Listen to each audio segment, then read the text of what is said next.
Okay, today I want to bring you a book I've already gone over, but I really want to revisit it because this is perhaps the best book I've read when it comes to money. This is the best book I've read when it comes to like lasting impact of a finance book because I've read dozens of finance books, I've read dozens of books on money, and none of the teachings have really stuck with me. I'm sure like they all have great information, but it all kind of seems to blend together. But what makes this book different is it's more so about the approach. It's more so about practicality, and it's about rethinking how you view money so that you can use it best for your life. For your life. Like let me say that again. It's about using money for your life, for your enjoyment, for your happiness. Because most people have a really, really warped sense of money. I mean, you think about rap, you think about the media, you think about all the fear mongering. We hear every single day about the economy, on this, on that. And I think this book is a really good hedge against that force, against that, negative media that surrounds the idea of money, on the concept of money, on, maybe your economic standing right now, maybe your, cultural background, maybe whatever it is that you've experienced so far with money. I want you to read this book because it's going to reset that. And the basic ideas that stuck with me from this book is it's not just about investing in this book. Like the greatest thing this book says in terms of investing is that you can always project out by saying like an 8% average, for the next 40 years will get you this. Like you can always look at that chart, but it doesn't tell you the real story. It doesn't tell you the ups and downs, the market crashes, all of these things. And the overall idea is that like if you take money and you put it into a market and you put it into a investment that's going to be there, such as the S&P 500, that will make money over time. It's just, there's no chart that will deny this. It's just, are you taking it out in an economic crisis? Maybe you don't, but if you put it on a long enough scale, if you pull it out a year later, 2 years later, like you're going to make money, you're going to get that return, and that is the only actual way to ensure your money will grow.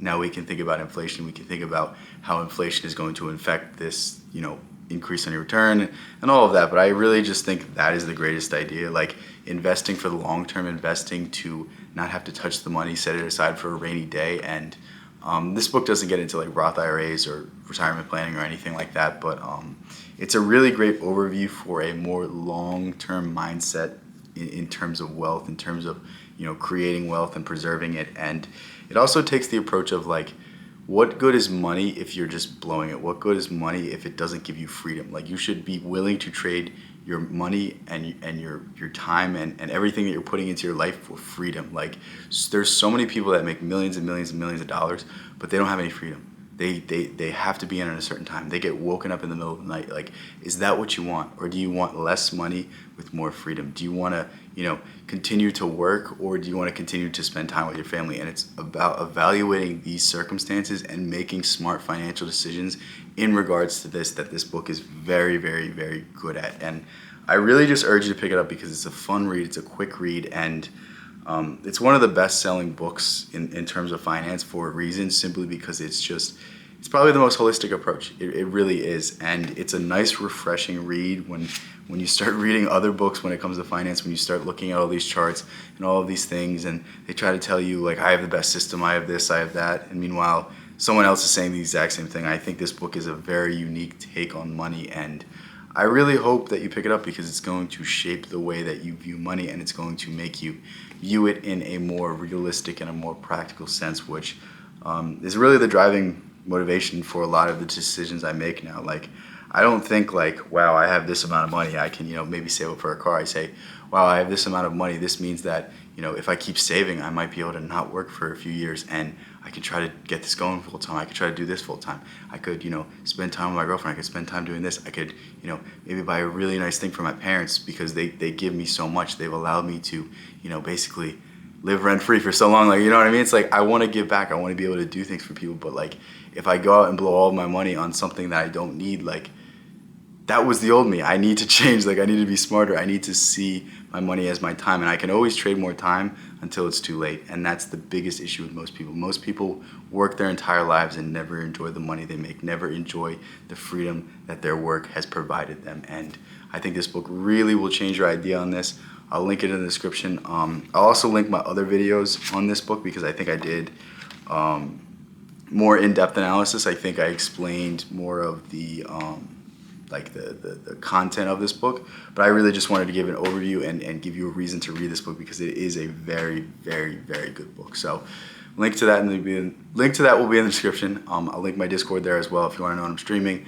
And if you want my own writings, if you want some of my like self-improvement course, I don't even know what to call them. They really don't fit in one genre, but like step-by-step guides on how to fix your life, step-by-step guides on how to reframe things in your life so that you can make the most of your life, because we're all just scratching the surface with our potential. We're all doing the bare minimum when it comes to the absolute height of our achievement. Emerson said it best: history belongs to all men. Anything that's ever been done can be done by you. Anything that will ever be done can be done by you. And I want you to look towards this to inspiration and look towards this to understand that everyone will live and die only scratching a infinitesimally small percentage of their potential. And I want you to reap all of that you possibly can. I don't want you to be limited. I don't want you to believe in limiting beliefs. And this is my overall philosophy. This is my overall principle. And hopefully I explain how to do that. I mean, I feel like I do, but you know what? That's for you to decide. Love you guys so much. Thank you so much.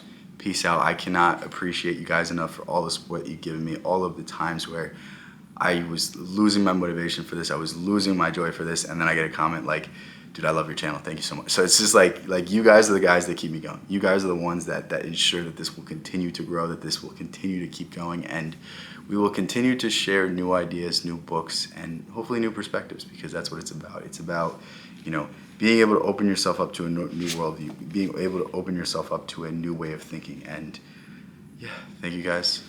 Peace out. See you in the next one.